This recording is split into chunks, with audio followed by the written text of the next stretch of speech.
A very good morning to you wherever you are, and welcome to the program. Welcome back to the program, Good Morning Kenya. After Safina Cheng taking you through what it takes to secure the elections, of course, she was talking to ZP Musimi of CPS, the Committee on Citizen Participation in Security, and Reverend Patrick Kuchio. It's now time we talk to the real people, the people at the center of this election. And in studio with me this morning, with only 5 days remaining to the general election. Remember, the campaign period comes to an end on Saturday. And the IEBC yesterday was doing a simulation at the Bomas of Kenya, and everything went well. And in studio with me this morning is a commissioner with IEBC, that is Dr. Roselyn Akombe. She has been inspiring Kenyans through such platforms and telling you, listen, we are ready for this election. Let me ask that question as I introduce her. And Dr. Akombe, welcome to KBC Channel 1. Thank you so much, Martin. And to Good Morning Kenya specifically, because I want to believe this is the first time you're coming to this show. It is actually the first time that I'm coming to KBC, which shouldn't be the case. Which shouldn't be the case. given the historical nature of KBC in this country. But I apologize for not having come earlier, but I'm here. Yes, better late than never, so they say. Mm-hmm.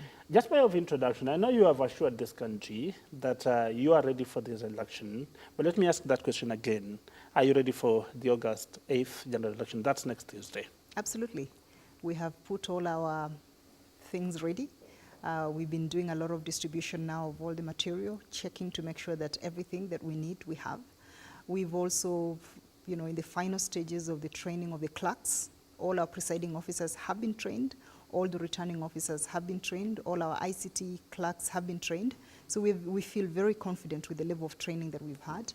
When you look at our technology, you saw what happened yesterday with the simulation, the very successful simulation of transmission of results. That is also done. That is the one missing bit that we hadn't really tested countrywide to see, and we saw yesterday that it did work from across the country. So when you look at overall the things, the checklists that you would be looking at, things that you've done, things that are pending, mm-hmm. I think pretty much everything is done for now. So all we are doing is waiting for the Kenyan people to go out and vote. Mm-hmm. But then, of course, you realize that we go to this election only a few days after the IEBC deputy director was killed. That's Chris Msando. And there are reports that your staff across the country seems to be nervous about the entire thing. Have you done anything to try and inspire confidence among them? I mean, obviously, the murder, the brutal murder mm-hmm. of Chris Msando has had a devastating effect on our staff and on the commissioners and the chairman, Chibukati. And obviously we send our deep condolences to the family, to Eva, the family, the kids, Alvin, Maria and others, because we know this is a tough time for them. But it's also a very tough time for the IBC, because we've lost somebody who had a big role to play and who did a lot of communication on behalf of the commission in terms of explaining to the Kenyans the technology and how it worked and helped us secure the system. So it obviously hits us very hard. But, it also hits the returning officers across the country very hard, because it's a sense of we are vulnerable, and especially at a point whereby we know that the results as announced by returning officers are final. And what we've been doing is reaching out to all our staff and telling them that, the Kenyan people support you, and that we have had the government come out and provide assurances that security will be provided to all our staff. We look forward to that security being provided to all of them. But what we are telling our staff is that, you have a national duty. And when we took these jobs, we all took the jobs saying that we will serve without fear or favor. And that is what we keep reminding them, that is the oath that we took. It's a national responsibility, and we keep taking it regardless of where it will lead us to. But that is really a role that we keep reminding our staff, encouraging them and telling them that this is only one bit. But also, and we hear them coming back and saying, Madam Commissioner, we will do it well. Mm-hmm. We will make sure that we deliver, at least to keep the legacy of something that Chris always wanted done. So I think that has also inspired a lot of our staff to say we want to do the right thing, if not for ourselves, but at least as to show our solidarity with the family of Chris to finish what he had wanted to do and to finish what we all committed ourselves to do, that is to deliver a free and fair and credible election that the Kenyan people deserve. So in terms of security, really, I think we've been giving those assurances. We hope that the government continues providing those assurances. We've had this morning of an attack in Lafe, an Al-Shabaab attack. We are trying to address that. We know that our staff there are very concerned in Mandera County, and we're trying to work with the authorities there to ensure that we secure at least the polling stations and the tallying centers to allow Kenyans to vote. When you talk about Chris, and especially because we do not know the motive of the attack, as it were, or rather the murder, as it were, but there's been concerns, especially if you even go to social media or among Kenyans, that there are two possibilities, that perhaps the killers were looking for the passwords, and if they got the password, for example, what that means to the system. I know that IEBC chairperson of Chebukati, I heard him say the other day that your systems are safe, secure, nobody with these passwords. But what might be the implication in the event that somebody somewhere managed to get that password? I think one of the things that as an institution we've been saying all along is that we, as IEBC, our focus has been to build institutions. It's not, institutions that can stand, that can work, that can operate, regardless of whether Commissioner Roselyn is there or not. And I think that is what we've been projecting, and that's what we'll continue projecting. In terms of passwords, I do not know the motives for whoever brutally murdered and tortured Chris. I have no, as a commission, we don't know. We are waiting for the investigation to understand. But we know for sure that Chris didn't have any specific passwords, any special passwords that he only had. So whoever, if that was the motivation, they obviously didn't achieve the objective because he did not have any passwords that were unique in any way. We have checked our systems. They have not been compromised so far. And as Chairman Chebukati said and repeated yesterday, none of our staff, if anybody was talking about the transmission, because I think that is where the focus is of any politician, if any politician were to be involved in anything like that.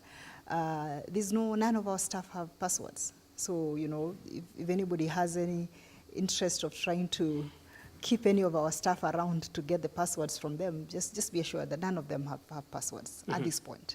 And so that's why we are confident that in terms of our systems, they have not been compromised because Chris did not have passwords with him that anybody would have taken. Yeah.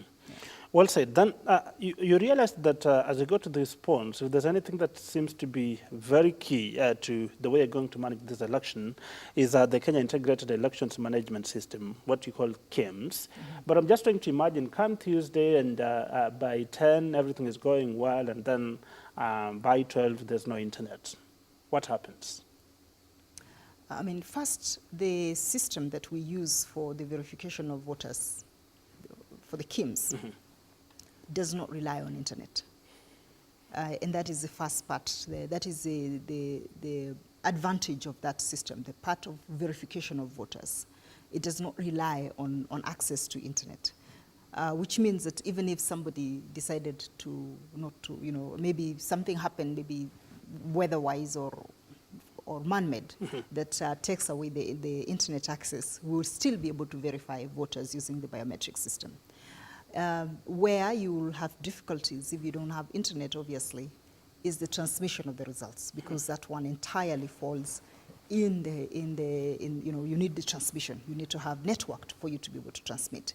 So I think that is why you've been seeing us work very closely with the Communication Authority of Kenya, and you've had them give assurances yesterday that they will do everything within the authority to ensure that we have access throughout the country, and also working with the 3 mobile operators to ensure that we have coverage. So I think the responsibility for that, and I'm hoping that every Kenyan understands the importance of ensuring that that transmission works. And that if there's anybody who wants to play any games, whether they are state, non-state actors, and we know that this has happened in other countries in the world. So we just hope that there is nobody who is planning to work on interfering with the transmission, or that the weather will be very good and you'll not have an earthquake, or you'll not have anything of that sort that can massively interfere with the technology in the country. But the question will be then, just talking about the transmission, because you talk about voter identification, no need for internet and all that, But God forbid, and we have a problem with the internet on that day.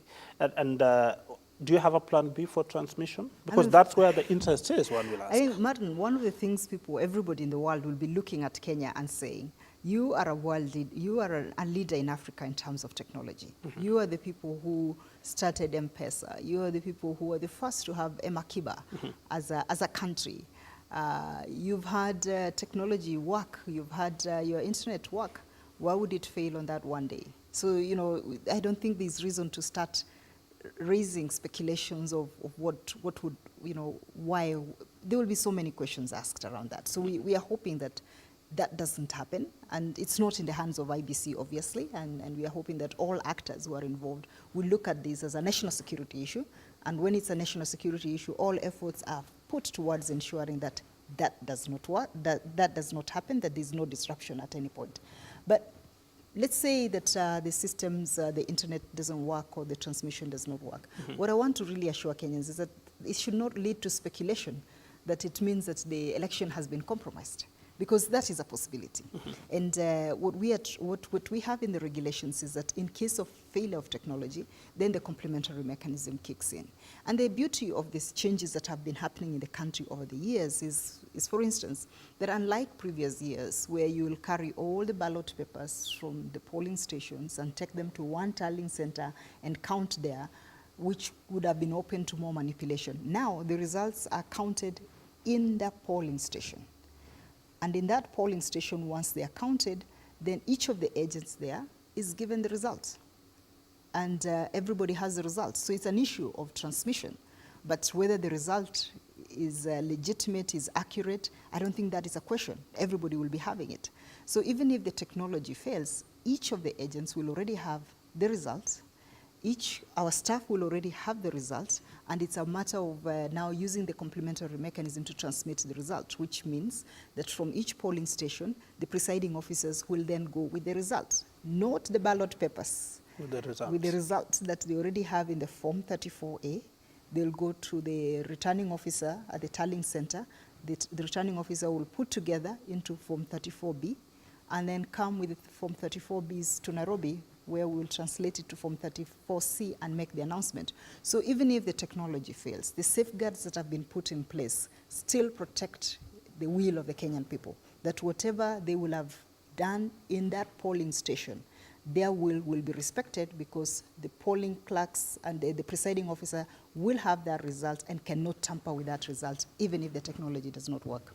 And I like when you bring the aspect of the returning officer, if the other system does not work, will have to go with those particular results as they are, go to the tallying center, and then perhaps, and that may send some shivers down the spine of some Kenyans, because it will then remind them of what happened in 2013, that in between those Form 34As, 34Bs, and all those kind of things, that then manipulation can still happen.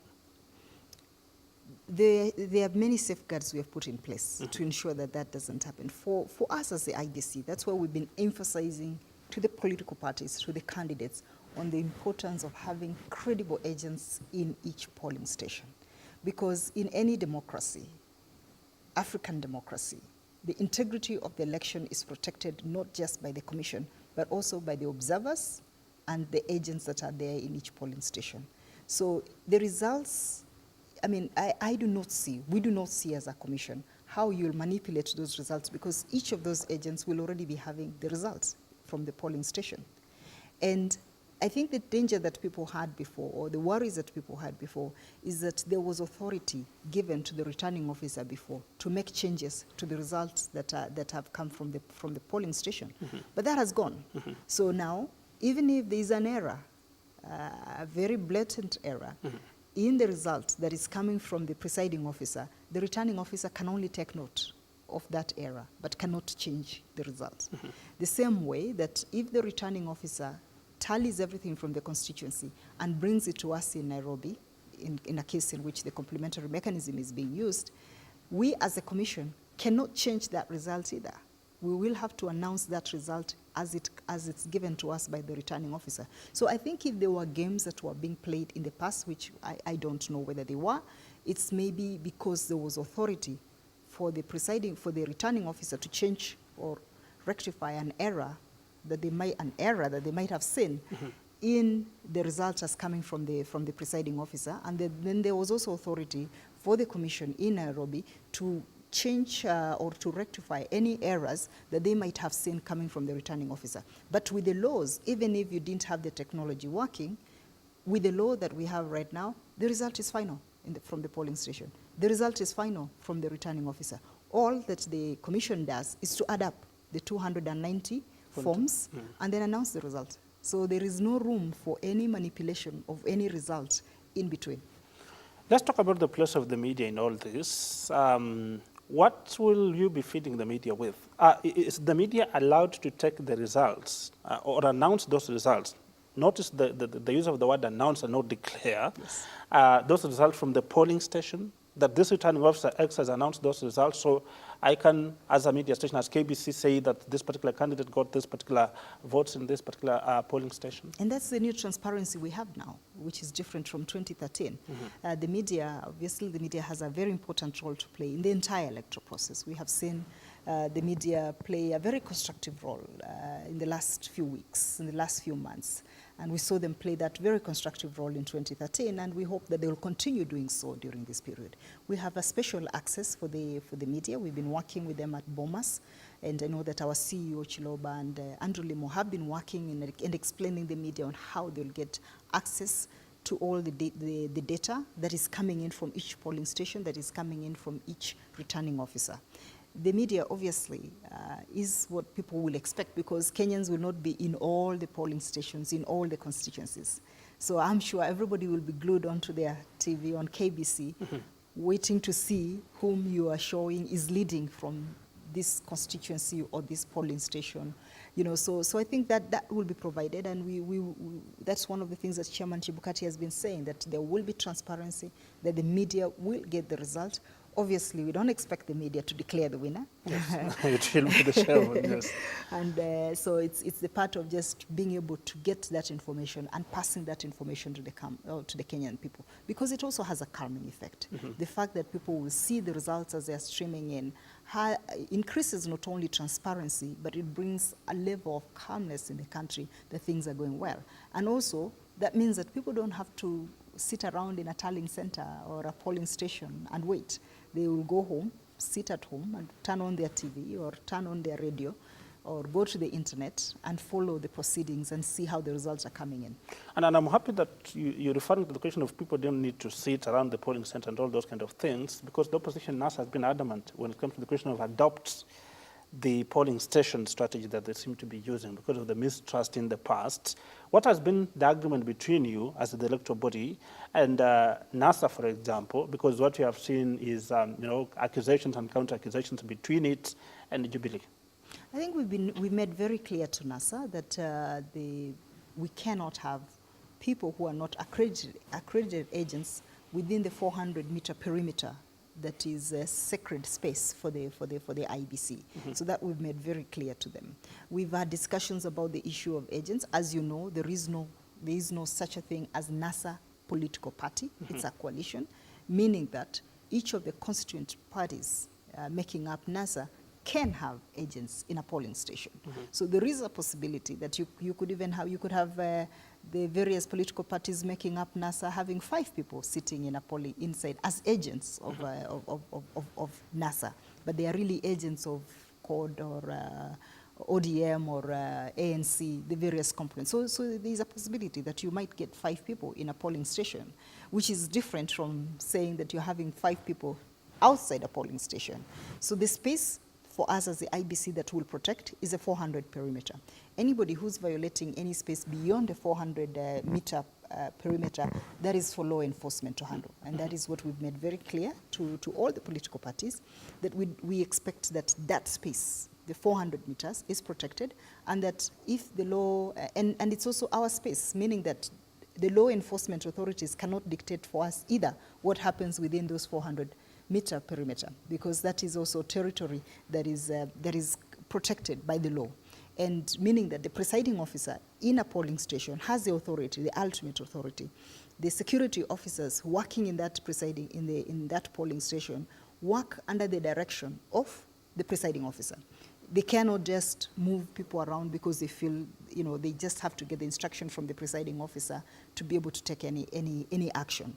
And I think those are the things that have been not very clear coming out, and that is what we've been trying to clarify as the IEBC, that the 2 or so security officers that will be working with us in each polling station will be working under the supervision of the presiding officer. So in other words, what you're saying that assuming that this kind of outfit wants to proceed with what they call the adopt polling station kind of strategy, that they can do outside the 400 meters? What I'm saying is that for us, anything that happens outside the 400-meter perimeter is under the law enforcement authorities. It's them to speak about that. For us, we can only speak about what happens within the 400-meter perimeter. I mean, I know if from my experience working in other parts of Africa, I know that the adopter polling station is a different, it's maybe the way I understand it is different from the way the Kenyan public is understanding it. It's what has been used in the past is what in the US we would call get out the people to vote.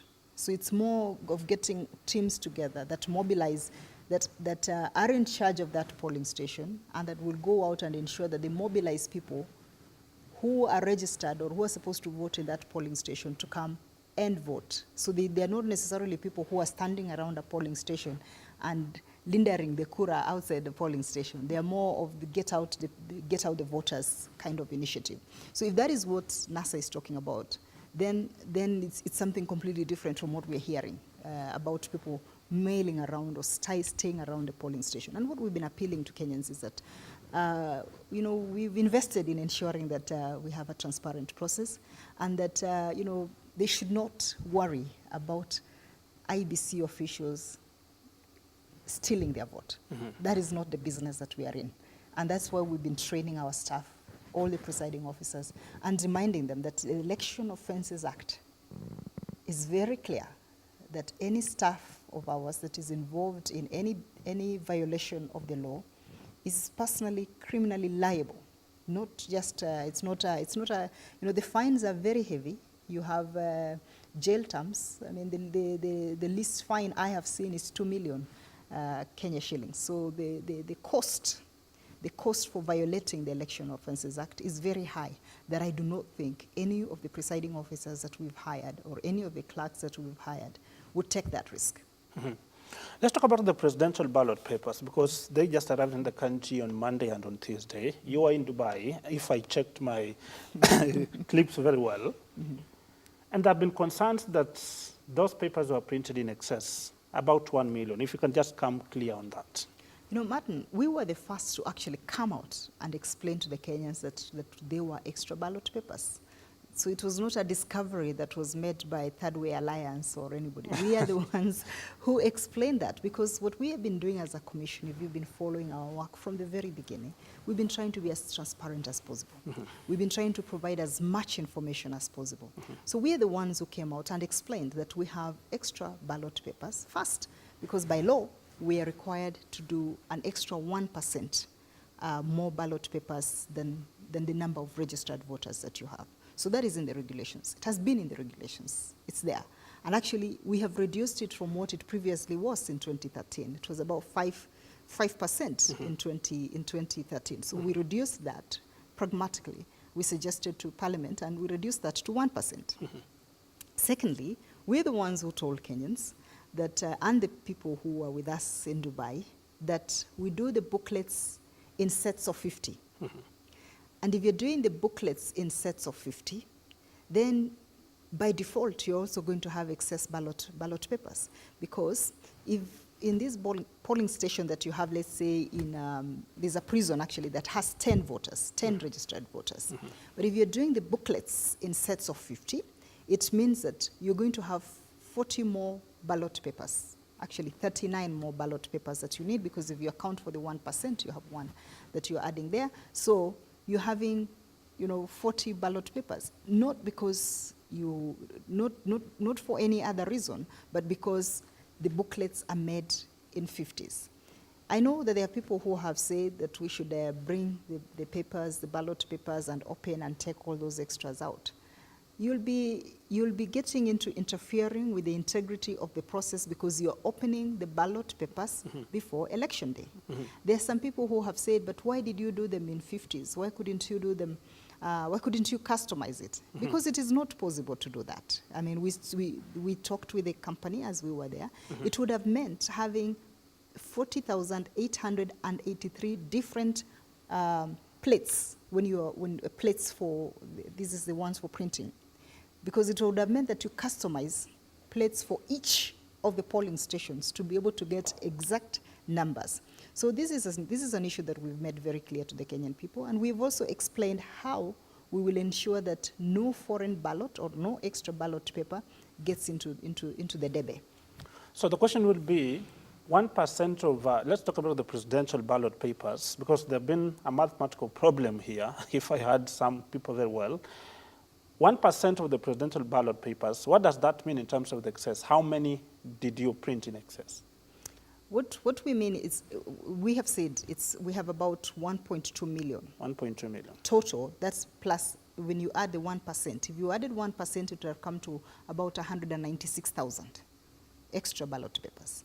But because of the logistics of printing 50s, in sets of 50s, then you have actually an average of about 29 extra ballot papers in each polling station. I mean, if you average it out, it comes to about 29 extra ballot papers in each polling station. So I know that there's a sense that it looks a lot, but when you look at the things that we are putting in place, you know, first, all those ballot papers are serialized. And they're serialized for each polling station, very specific to each polling station, meaning that you cannot pick ballot papers from one polling station and use them in another polling station because they're very specific, very serialized to that. Second, we have been the most transparent commission that you have out there, actually, not just in Kenya, but when you look at how practices that I have seen in other countries, I have never seen a situation in which a commission puts on its website the total number of voters, and also puts on its website the total number of ballot papers provided for each polling station. So that information is available, it's public, it's on our website. What it means is that an agent just needs to have what we put out there for each polling station and say that you had said you gave out 400 ballot papers for this polling station. When the presiding officer opens, you expect that there are going to be 400 ballot papers in that polling station. And then at the end of the day, you have to account and say, okay, these are the numbers we had, and these are the numbers we've used, so this is the balance that we should have. So those are some of the measures we've put there. We know that people can abuse technology. Obviously, we don't have a country of angels, right? Yes, yes. Only angels. So we know that that can be abused, and that is where we've put some safeguards. For instance, you can only go into ballot stuffing if you know that there are no other safeguards that will make it difficult for you to transmit the results. So even if a politician was very smart or thought they were smart and just voted for people in a complementary way and put the ballots in there, they won't be able to transmit the results. Because first, the technology won't allow you to transmit more results than the number of registered voters in that place. Secondly, even if the technology allowed you, even if the technology didn't work in a case where the system completely fails, the regulations now are very clear that if you have more voters, you have more papers in the box than the number of the registered voters, we annul the result. We cancel that result. We don't include it. So any politician that will be trying to play those games will only be playing those games at their detriment, because they will lose the results for that entire polling station. If you mean if a polling station has, say, 2,000 registered voters, and then the results, when the counting is going on, you realize that the results are 3,000. Yes. You cancel the entire polling station. Will there be a repeat? There will be no repeat. It's a malpractice. It's an election offense. It's a malpractice. So that is why we've been reminding people of the laws that exist. It is not, unless you go to court and I don't want to preempt what a court would say. The laws are very clear that if you have a result that is more than the number of registered voters, it's an election offense. And so we should be having everybody who was involved in that polling station behind bars. So that is very clear that results, if you have more than the number of registered voters, we will annul, we'll cancel, we'll not use the results of that polling station. So it's not, I mean, it shouldn't, I don't think there's a politician who will have the incentive to play those games knowing that that is what will be the result. That's the consequence. Yeah. Let's talk about, you may have extra ballot papers, for example, for the position of governor, senate, and all those kind of things, but let's look at the presidency. Under which circumstances do the extra printing ballot papers, under which circumstances do you anticipate that you can seek the intervention of the extra ballot papers? Okay, first, just to, Martin, what you said was correct, that it's not only the presidential ballot papers that are extra, it's all for the six elective positions. The law provides that, the regulations provide that a voter who spoils their vote can be given up to 2 extra ballot papers. So if you go, you vote for the first time, you realize that you've made a mistake, you'll come, you'll show the presiding officer the paper in front of the agents, they'll look, and then they'll say, okay, issue the person with another ballot paper. So you'll make a mistake, you'll come back again. So essentially it's 3. 3 times. So it's not 3 times. So the first one is what is your right. Yes, so 2 times. Yeah, so then the first one is your right, and then then you have 2 more chances that are given to you. So yeah, so in a polling station then, you'll have 1 voter using 3 ballot papers in case of mistakes. But then the question will be, when I'm voting, that is my secret. How do you tell that I've voted wrongly? It is not for the commission to tell that you have voted wrongly. It is for the voter. Sometimes a voter will realize that they have made a mistake, and then they'll come and say, I need to be issued with another ballot paper. So those are the conditions. It's not the IEBC that tells you you have made a mistake, no. And we know that there will be cases in which a person will make a mistake and will not notice, and they'll still put the ballot in, they'll cast the ballot, and in that case, that's when it ends up becoming, being a rejected vote or something else, because they have marked maybe in the wrong place, or they have marked for 2 people, or they have marked for, or they have put their signature instead of putting either the cross or the tick. So the part at which it becomes a spoiled vote is when you as a voter, you notice that you have made a mistake and you approach the IEBC officials for another ballot paper. Yes. So if I get you right, out of the 40,883 polling stations, how many, say, ballot papers are you putting or will you be sending to those particular stations, each polling station, as a contingency measure for what you're just saying? You will have, I mean, now if you include the extra ballots plus the 1%, yes. it will come to an average of 29 extra ballot papers per polling station. Yeah. Well said. That is the average. But then do you think we have a voter, we have done so much civic education, so much that if I walk to Kenyan voters today, they know that if I spoil this ballot paper, I can still ask the commission to give me an extra?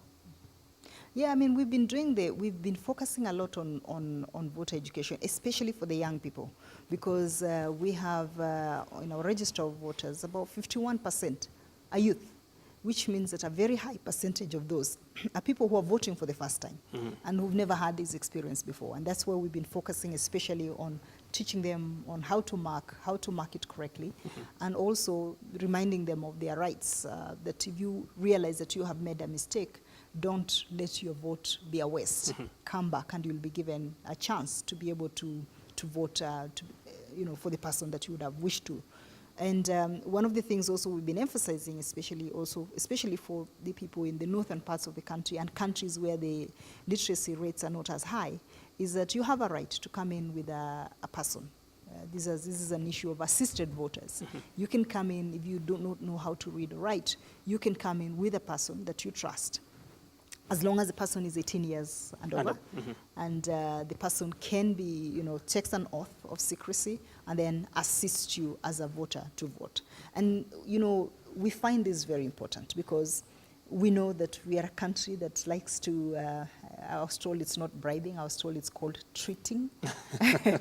You treat the voter. You treat the voter. So you might have a case in which you have, that agent that you are seeing at the polling station treated you the previous night, brought you a kilo of sugar, and you do not want really to. You want to express your right. You want to vote for somebody else, and in a case where you're an assisted voter, the law requires that the presiding officer and the agents oversee you as you're voting. So we know that takes away the secrecy of the vote in a big way. So that is why we are encouraging all the people who are illiterate, people who can't write or read, to really come with their own persons whom they trust and who can protect the secrecy of their vote, so that they don't feel intimidated in a polling station to vote for somebody because they were treated. Mm-hmm.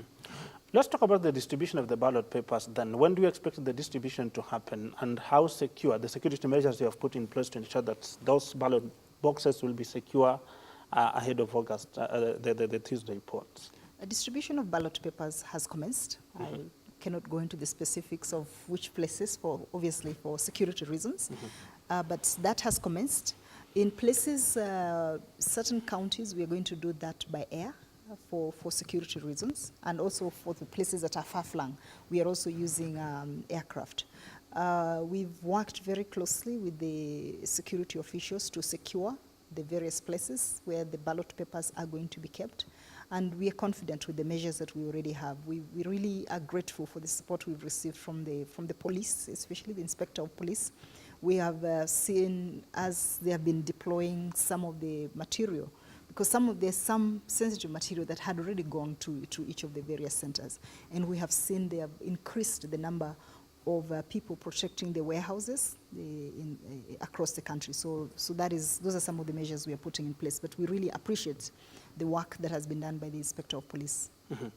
So imagine this is Tuesday and voting is expected to begin at 6. For the sake of the Kenyan voter, we have not had an opportunity maybe to know what exactly will be happening.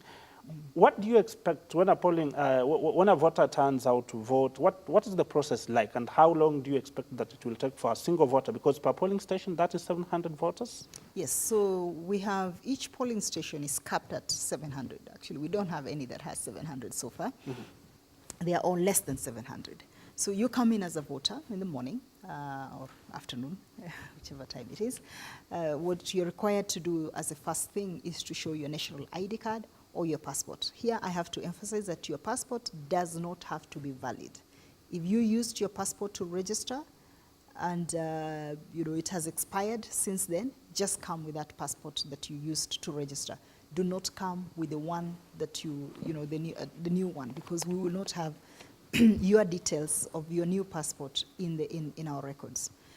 And for national ID, it's the law. You have to come with the national ID. You cannot come with the slip that shows that you lost your ID, or that you're awaiting slip or something from the police abstract. We cannot take that. The law does not allow us to do that, mm-hmm. and we've trained all our staff to make sure that they don't accept that. So you are required to come and show your documents, but it's not; those are not the documents that are going to be used to really identify you from using our register, mm-hmm. at that stage. Mm-hmm. What will be used to identify you as a voter will be your biometrics. So once you show the documents, the clerk does not do anything with those documents beyond just looking to make sure that they are yours. Mm-hmm. The next step then is for you to put your biometrics, onto the KIMS, mm-hmm. put your finger. They can try up to 3 times. And first of all, what they do is that they check to make sure that all your fingers, to see where the quality of the fingerprint is good, because maybe you are a farmer, maybe you are a stone cover, mm-hmm. and your fingerprints might not be very clear, so they'll look for that. But they'll also look for whether you have voted, because we still use the indelible ink, mm-hmm. to make sure that we mark you once you're voted.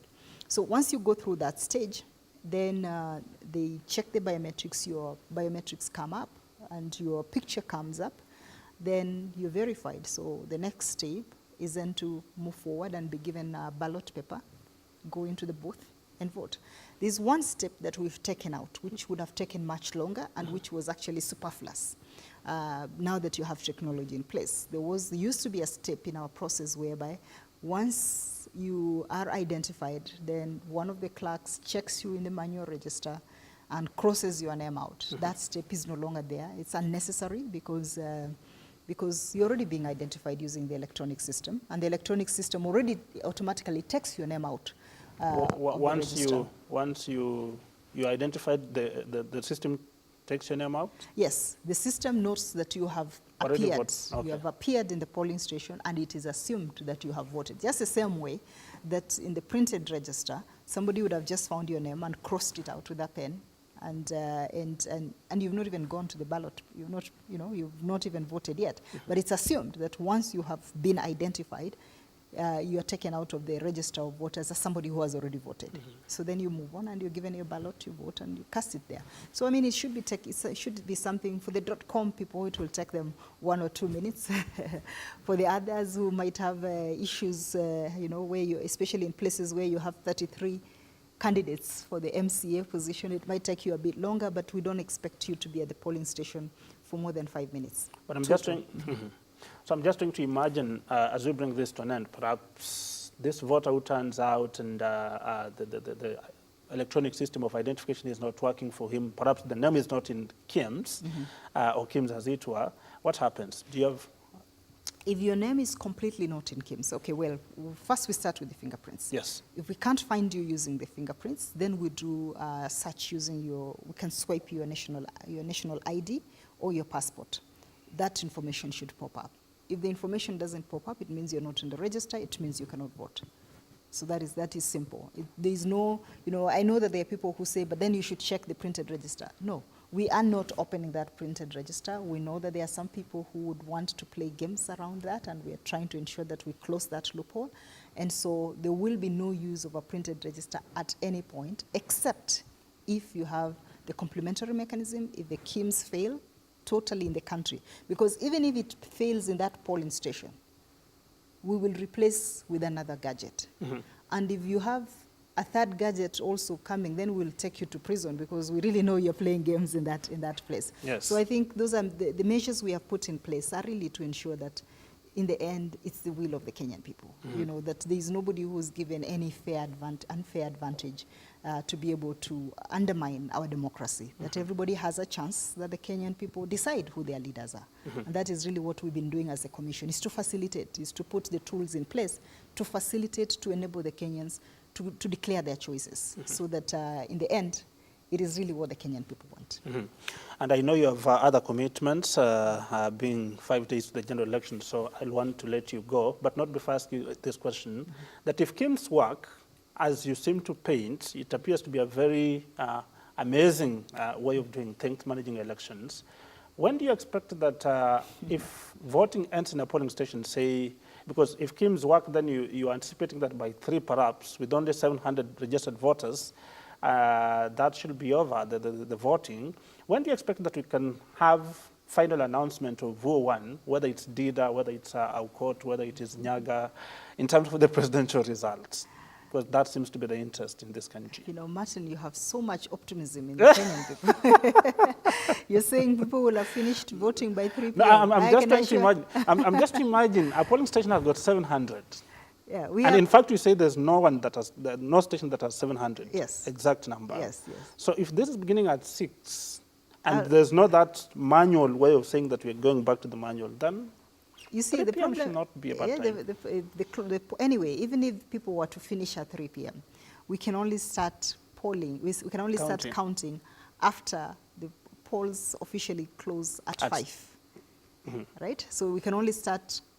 Actually, it's about 15 minutes after 5 that you start doing the counting.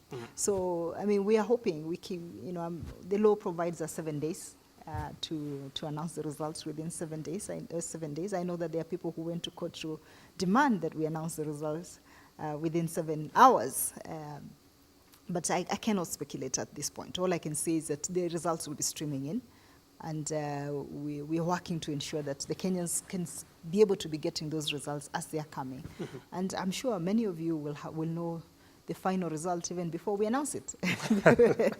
Because you'll already be getting all the forms and all the data from all the various constituencies before we are legally allowed to announce. So you'll actually have a better sense of who the winner is in a very short time. In a very short time, through a very own tabulation, perhaps. Lastly, let me give you the final chance to speak to Kenyans. If you can just first switch cameras, this camera here.